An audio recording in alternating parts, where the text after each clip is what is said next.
आप 20वीं शताब्दी के उत्तरार्ध की कल्पना कलाओं के क्षेत्र में बिना हबीब तनवीर के अवदान को याद किए हुए नहीं कर सकते।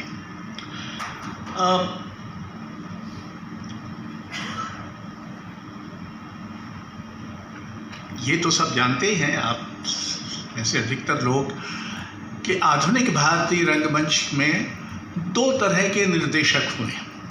एक तरह के निर्देशक वो थे तो बहुत अच्छे थे, बड़े सक्षम थे, उन्होंने अपना काम बहुत खूबी से किया और बहुत अच्छे निर्देशक थे। और कुछ निर्देशक थे जो नायक निर्देशक थे, यानी उन्होंने काम सिर्फ अच्छा नहीं किया, उन्होंने दूसरों के लिए रास्ते खोले। और हबीब तनवीर मेरी राय में ऐसे ही नायक निर्देशक थे। ये शब्द शास्त्रीय संगीत में प्रचलित है। वहाँ दो तरह के गायक होते हैं, कुछ गायक होते हैं, अच्छे गायक होते हैं, श्रेष्ठ गायक होते हैं, और कुछ नायक गायक होते हैं, यानी जो दूसरों के लिए रास्ता खोलते हैं। तो आप सब जानते हैं कि आधुनिक रंगमंच में हबीब तनवीर ने नए रास्ते खोले, अपने लिए भी और दूसरों के लिए। उस पर हम थोड़ी देर में आते हैं। हमारी जो आधुनिकता बहुत वर्चस्वशाली हुई, उसमें लोक से दूरी बढ़ती गई। लोक से लगभग संवाद भी इस आधुनिकता का बहुत कम हुआ। गांधी जी जैसे आधुनिक का संवाद था लोक से, लेकिन जो आधुनिकता बुद्धिजीवियों में, कलाकारों में इत्यादि में विकसित हुई, उनमें बहुत कम का संवाद लोक से था। और आधुनिकता और लोक के बीच जो संवाद था, जो द्वैत था, उसको ध्वस्त करने में हबीब तनवीर की बड़ी भूमिका थी।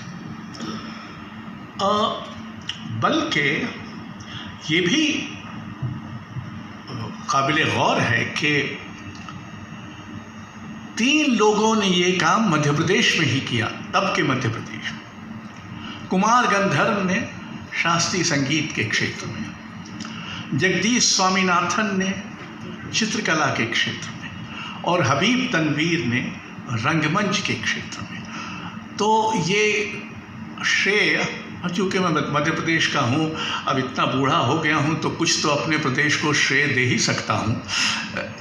मैं समझता हूँ कि मध्य प्रदेश में ही संभव हुआ कि ये 3 मूर्धन्य ने लोक से फिर से संवाद आधुनिकता का स्थापित किया।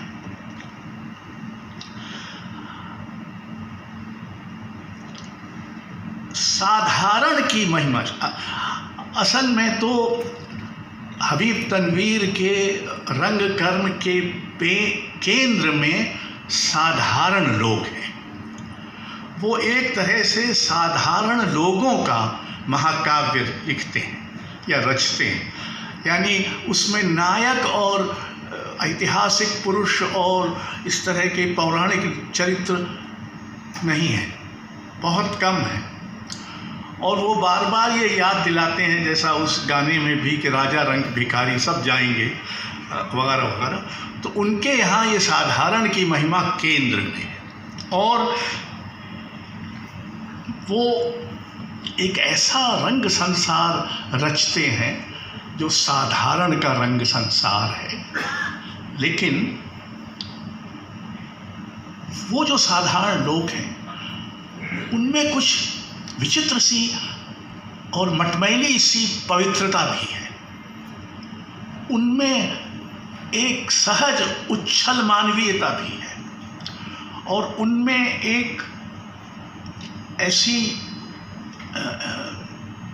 ऐसा उजास है जो उनके अपने जीवन की आभा है, जो कहीं से उनको दिया हुआ उजास नहीं है। उनको इतिहास ने नहीं दिया है, पुराण ने नहीं दिया है, किसी और इतिहास ने नहीं दिया है। उनको ये उजास उनके जीवन कर्म ने दिया है। तो वो जीवन की आभा का रंगमंच है। और एक तरह से ये जो आपको याद होगा कि हबीब तनवीर ने लिखित नाटक बहुत कम किए। उनके नाटक, बल्कि ये तो आप जानते हैं कि उन्होंने तथाकथित प्रसिद्ध आधुनिक नाटककार में से किसी का नाटक नहीं किया। तेंदुलकर, विजय तेंदुलकर, बादल सरकार, गिरीश कर्नाड, मोहन राकेश, इनमें से किसी का नाटक, धर्मवीर भारती, ये सब उस समय प्रसिद्ध नाटक। हर नाटककार ने जो रंग निर्देशक बना उसने किया। हबीब तनवीर ही ऐसे थे जिन्होंने इनमें से किसी को नहीं किया। उनमें एक बेहद रूमानी चित्त के थे, लेकिन उनके मन की जो कल्पना थी, मन का जो उन्मेष था, वो महाकाव्यात्मक था। तो एक रूमानी रंगमंच कैसे महाकाव्यात्मक हो सकता है, इसकी वो अद्भुत मिसाल है। इसलिए उनका नाटक लिखा हुआ कम और प्रक्रिया में बनता नाटक अधिक है। चरणदास चोर ऐसे बना, मोर नाव दमाद गांव का नाम ससुराल ऐसे बना, बहादुर कलारिन संभवतः ऐसे ही बना होगा, इत्यादि इत्यादि। चरणदास चोर तो बना ही। उन दिनों यथार्थवादी रंगमंच का बड़ा आतंक था और ये भी माना जाने लगा था कि यथार्थ ही यथार्थवाद है। हाँ, यहाँ तक इसके बरक्स हबीब तनवीर ने हमारी गैर यथार्थवादी परंपरा की याद दिलाई और एक विपन्न साधनहीन रंगमंच पैदा किया। उनके पास साधन बहुत नहीं होते थे और वो संभवतः उन बहुत थोड़े रंग निर्देशकों में से होंगे जिन्होंने जीवन भर रंग कर्म से ही अपनी आजीविका चलाई। छोड़ दीजिए 6 बरस राज्यसभा के, जब उनको थोड़ा बहुत वित्तीय सहायता मिल गई होगी, लेकिन सारा वक्त तो उनका जीवन तो बहुत कम लोग हैं जो किसी के संस्था के निर्देशक नहीं बने, किसी बड़ी संस्थान में नहीं गए, वगैरह वगैरह।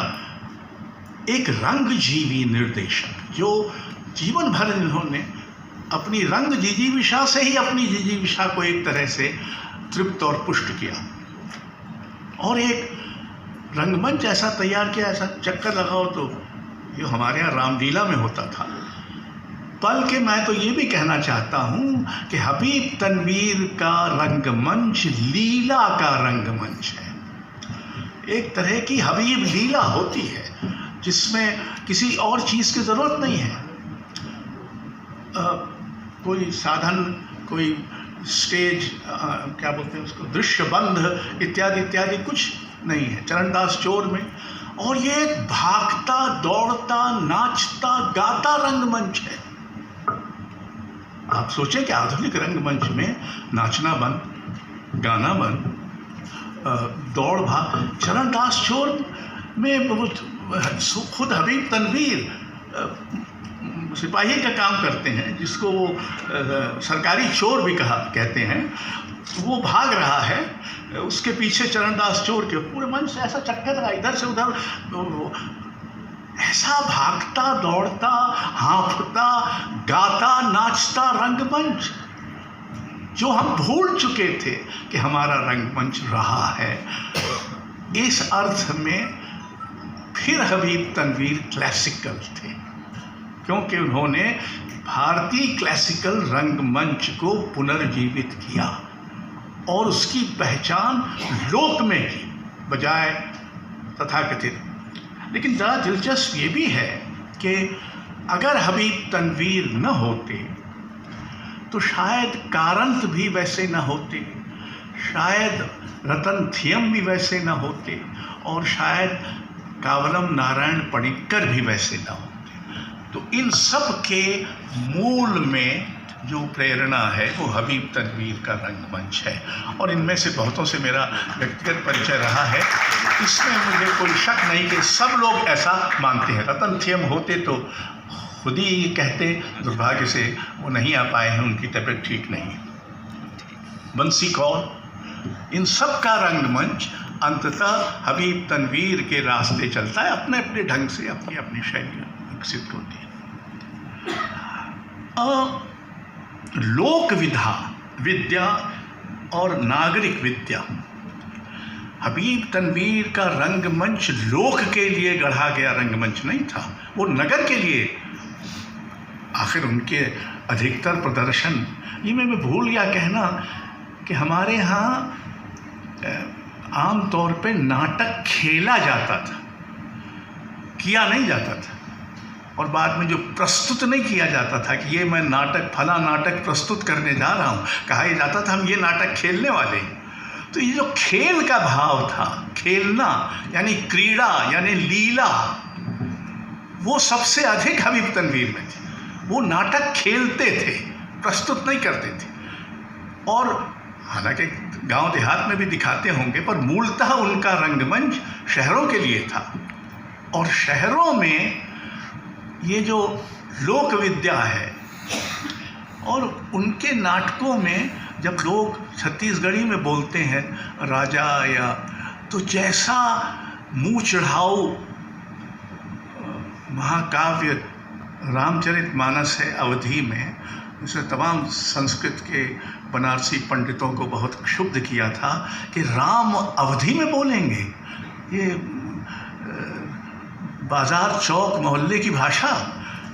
इसी तरह से जब छत्तीसगढ़ी में बोलते हैं, बड़े बड़े चरित्र और राजा वगैरह ये सब, रानी छत्तीसगढ़ी में बोलती, तो लोग जो है वो जैसे भद्रता को मुँह चढ़ाता है, उसका थोड़ा सा मजाक बनाता है, और ये लोग ही कर सकता था। हबीब तनवीर इस बहाने ये जो भद्र समाज है, जिसको भद्र, उसकी थोड़ी सी मतलब हंसी सी उड़ाते हैं।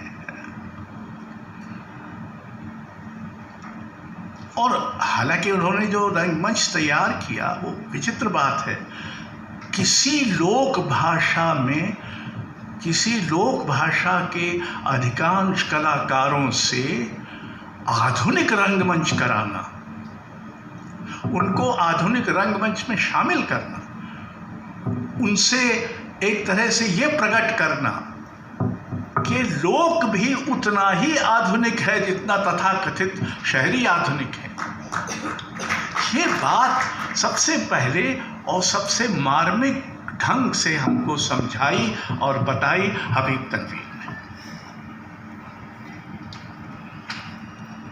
उनका नाटक याद करिए, आगरा बाजार, वो पहला नाटक था जो मैंने देखा था। उसमें कोई कथानक है ही नहीं, वो तो एक शहर है जो नज़ीर अकबराबादी की कविताओं से प्रकट हो रहा है, और उसमें उन्होंने थोड़े थोड़े कुछ नाटकीय प्रसंग बना भर दिए हैं। एक कोतवाल है और ये है वो है, ये सब है, लेकिन कुल मिलाकर उसका ना तो कोई नायक है और उसमें ना कोई कहानी है, और आप 2.5 घंटे तक ऐसे देखते रहते हैं मंत्रमुग्ध। और उसका जो अंत है, आदमी नामा, जो कि एक महान कविता है, उसमें जो दृश्य हैं वो सारे के सारे साधारण लोगों के दृश्य हैं, मुर्दे का, कफन का, जूते चुराने का, उसको ताड़ने वाले का, रोटी चबाने वाले का, इत्यादि इत्यादि। और नज़ीर की सारी कविता में इस तरह के बकरी मतलब ककड़ी वाला और भालू बंदर वाला इत्यादि इत्यादि, बलदाऊ जी का मेला, ये सब जो उसको कथानक बनाना, ये कोई आसान बात नहीं है। ये लगभग अनाटक है, जिसमें नाटक है ही, लेकिन फिर भी जिसका खेला जाना इतना नाटकीय है। ये कहना तो थोड़ा कठिन है कि आजकल मैं नोट्स बना के रखता हूँ ताकि कुछ गड़बड़ ना हो जाए। और उन्होंने क्लासिक्स शूद्रक, मिट्टी की गाड़ी, और मिट्टी की गाड़ी का जरा रंगमंच याद कीजिए, रंगबंध याद कीजिए, क्या रंगबंध है उसमें। तो संस्कृत रंगमंच मनुष्य की कल्पना पर अटल विश्वास रखता था। मनुष्य की कल्पना यानी दर्शकों की कल्पना पर भी और दर्शकों की स्मृति पर भी। इसलिए संस्कृत रंगमंच को कल्पना और स्मृति का रंगमंच कहा जाता है। और हबीब तनवीर का रंगमंच भी स्मृति और कल्पना का ही रंगमंच, इसलिए वो एक तरह से क्लासिकल रंगमंच की पुनर्प्रतिष्ठा है, उसका पुनराविष्कार है हमारे समय के लिए।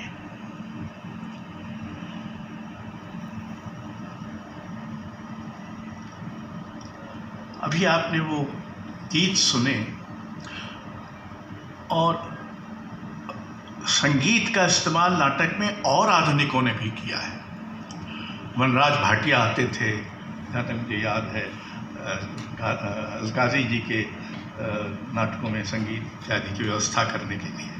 लेकिन रंगमंच का जो रंग संगीत है उसको लगभग एक रंग चरित्र बना देना, यानी वो सिर्फ दो तरह के काम एक साथ करता है। वो कोरस की तरह आता है, जैसे ग्रीक नाटकों में कोरस आता है, जो हो रहा है उस पर टिप्पणी करता है, जो होने वाला है उसका कुछ पूर्वाभास करता है, जो कुछ हो रहा है उसकी व्यर्थता पर भी कुछ कहता है। तो ये रंग संगीत निरा संगीत या अलंकरण नहीं है, ये एक तरह से चरित्र है उस नाटक का। और ये बहुत बड़ी बात है, ऐसा बहुत कम निर्देशक कर पाए।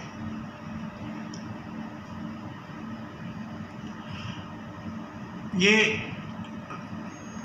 बहुत लोग जानते ही हैं ये कि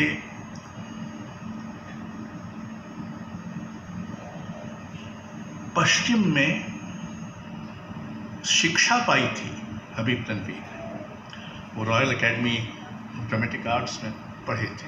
उसके बाद वो यूरोप का दौरा करने गए थे, वो बर्टोल्ट ब्रेख्ट से मिलना चाहते थे। दुर्भाग्यवश उनके वहाँ अपने साधनहीन होने के कारण, देर से पहुँचने के कारण बर्टोल्ट ब्रेख्ट की मृत्यु हो गई। लेकिन अगर आप किसी रंगमंच की कल्पना करें भारत में, तो पश्चिम से बिल्कुल अनाक्रांत रंगमंच है। पश्चिम को जानकर, पश्चिम में शिक्षा पाकर, पश्चिम को चुनौती देता रंगमंच। हमारे यहाँ पश्चिम का बहुत प्रभाव है रंगमंच पर भी, दूसरी कलाओं पर भी, साहित्य पर भी, चित्रकला पर भी, इत्यादि इत्यादि। पर हबीब तनवीर ने एक ऐसा रंगमंच विकसित किया जो पश्चिम से अनाक्रांत है। वो पश्चिम, ठीक है आप भी हैं तो रहे आइए, हम तो अलग हैं। इसलिए जब एडिनबरा में उनके रंगमंडली को पुरस्कार मिला तो ये एक अनहोनी घटना थी, लेकिन पश्चिम में इस बात का स्वीकार था कि एक अलग रंगमंच हो सकता है जो पश्चिम से बिल्कुल अलग है। मैं व्यक्तिगत रूप से जानता हूँ, क्योंकि इन सब से मेरी भी बात पर थोड़ा रौब तो मुझे जमाना ही पड़ेगा ना, बूढ़े आदमी क्या करेंगे, थोड़ा थोड़ा रौब जमाते हैं। तो हम भी रौब जमाएंगे कि पीटर ब्रुक और जान क्लोद कारिये, आर्यान मुश्किन, ये सब जो बड़े बड़े रंगकर्मी थे पश्चिम के, वो हबीब तनवीर का बहुत सम्मान करते थे। मैं व्यक्तिगत रूप से गवाह हूँ, मेरे सामने ये हुआ है, इसलिए मैं जानता हूँ। तो पश्चिम की किसी भी अर्थ में नकल न करने वाले हबीब तनवीर ने पश्चिम को एक चुनौती भी दे रखी थी अपने रंगमंच से। और गजानन माधव मुक्तिबोध ने एक पद का इस्तेमाल किया है जो हिंदी आलोचना में बहुत प्रसिद्ध है, सभ्यता समीक्षा। मैं समझता हूँ कि हबीब तनवीर ने सभ्यता की, भारतीय सभ्यता की रंग समीक्षा की। अपने रंग कर्म से एक तरह की समीक्षा की। ये जानबूझकर की हुई बात नहीं है, मतलब ये सोच के की हुई बात नहीं होगी शायद, लेकिन अनायास भी हो गई हो ऐसा नहीं हो सकता, क्योंकि आप समीक्षा करेंगे तो कुछ जिम्मेदारी होगी, कुछ विवेक होगा, कुछ समझ होगी, तभी आप करेंगे।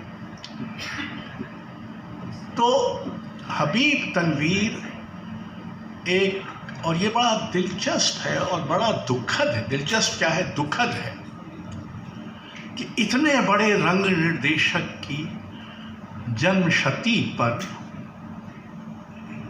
पूरे हिंदी अंचल में जहां उनसे बड़ा कोई रंग निर्देशक हुआ ही नहीं, वो इसी प्रदेश के, इसी अंचल के रंग निर्देशक थे।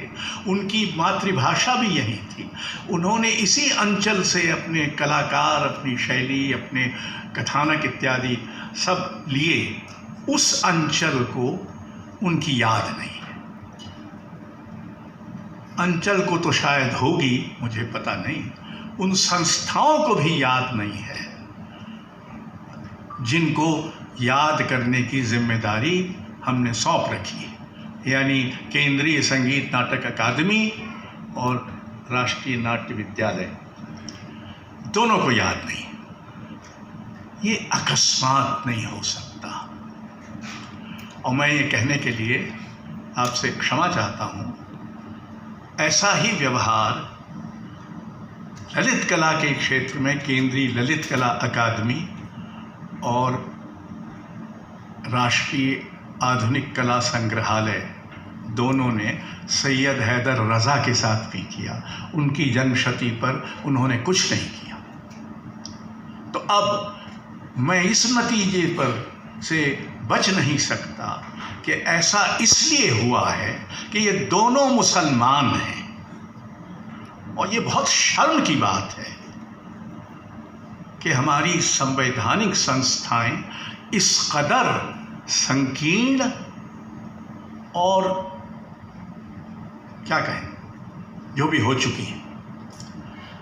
इसलिए इस आयोजन का, मित्रों आप सब आए हैं यहाँ, आप सबका मुझे स्वागत करना चाहिए। ये आयोजन इस अनुपस्थित